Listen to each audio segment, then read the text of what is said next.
Africa के Morocco शहर में सन 1304 ईस्वी में एक बालक का जन्म होता है। जैसे जैसे वो युवा होता है, उसका बचपन खत्म होता है, उसके अंदर तमाम तरह के सवाल पैदा होते हैं कि क्या दुनिया में जिस तरह से हम लोग रह रहे हैं वैसे ही सारे लोग रह रहे हैं। दुनिया में कितनी तरह की भाषाएं बोली जाती हैं, लोगों का रहन सहन कैसा है, लोगों का जीवन यापन कैसे होता है, लोग खाते पीते कैसे हैं। इतनी सारी बहुत सारी जिज्ञासाएं थीं उस बालक के अंदर। वो अपने आसपास के लोगों से सवाल करता, लेकिन कहीं भी उसके उत्तर नहीं मिलते। उन्हीं उत्तरों की खोज करने के लिए वह 1325 ईस्वी में यानी 21 वर्ष की अवस्था में वो अपना घर छोड़ देता है, अपना गांव छोड़ देता है, वो अपना देश छोड़ देता है और निकल पड़ता है यायावर बनकर दुनिया के देशों का भ्रमण करने के लिए।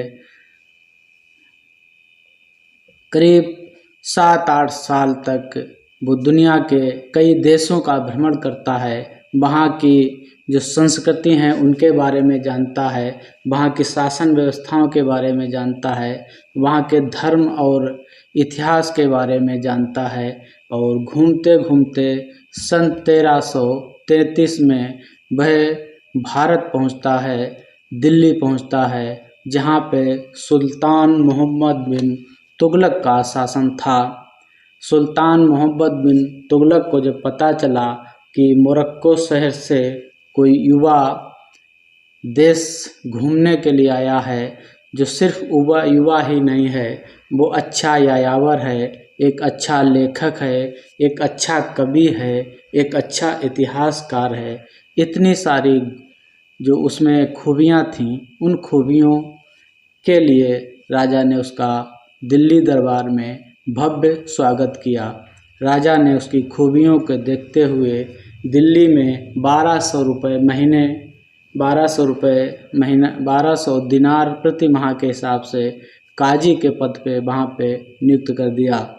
वहाँ पे उस शख्स ने जो राजाओं की व्यवस्थाएं थीं, राज दरबार थे, वहाँ के शासन प्रणाली थी, उसको देखा, समझा और अपने पद पे कार्य किया। वो व्यक्ति था इब्न बतूता। आपने नाम सुना ही होगा। इब्न बतूता की भारत यात्रा को आपने इतिहास में पढ़ा होगा। उनकी एक किताब है रेहला। किसी बात पर मोहम्मद बिन तुगलक नाराज़ हो गया था इब्न बतूता से, तो उसको कैद करवा लिया था, लेकिन बाद में उसको रहमदिली दिखाते हुए उसे जेल से रिहा कर दिया और चीन में उसे अपना राजदूत नियुक्त करके चीन भेज दिया। उसके साथ बहुत सारे सैनिक थे, बहुत सारा सामान था, बहुत सारे व्यवस्थाएं थीं, लेकिन राह में इतनी बाधाएं आईं कि सब कुछ उसका बिखर गया और वो चीन नहीं पहुंचा, बल्कि वापस अपने शहर मोरक्को पहुंच गया, जहां उसके राजा ने उससे पूछा कि इतने दिन भारत में रहकर आया, वहाँ की क्या व्यवस्थाएं हैं, वहाँ का शासन कैसा है, वहाँ के लोग कैसे हैं। और राजा ने उससे भारत के संबंध में एक किताब लिखने को कहा। इब्न बतूता ने रेहला नाम की एक पुस्तक लिखी। उस रेहला पुस्तक में उसने भारतीय जो शासन व्यवस्था थी उस समय की, उसके बारे में लिखा, लोगों के पूजा पाठ के बारे में लिखा, लोगों के रहन सहन के बारे में लिखा, लोग किस तरह से अपना जीवन यापन करते थे इसके बारे में लिखा। राजा की क्रूरता को भी उसने लिखा, किस तरह राजा लोगों को सज़ा देता था और सज़ा देने के बाद किस तरह भय पैदा होता था, ये भी उसने इस किताब में लिखा। तो ये छोटी सी जानकारी थी इब्न बतूता के बारे में, जो अफ्रीका के शहर मोरक्को से भारत आया था और वापस अपने वतन चला गया। उसने वहाँ भारतीय व्यवस्था को लिखा, भारत में कोई भी प्राचीन इतिहासकार नहीं है। हालांकि यहाँ पे कहानियाँ लिखी गई, महाभारत लिखी गई, रामायण लिखे गए, वेद लिखे गए, लेकिन किसी भी ग्रंथ में किसी भी समय का उल्लेख नहीं किया गया, जिससे उन ग्रंथों की प्रामाणिकता साबित नहीं होती है।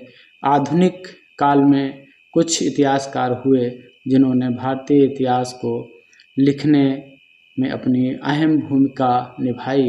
इतिहास हमारे बीते हुए समय का आईना होता है। इतिहास हमें बताता है कि हमारे पूर्वज किस तरह से जीवन यापन करते रहे हैं।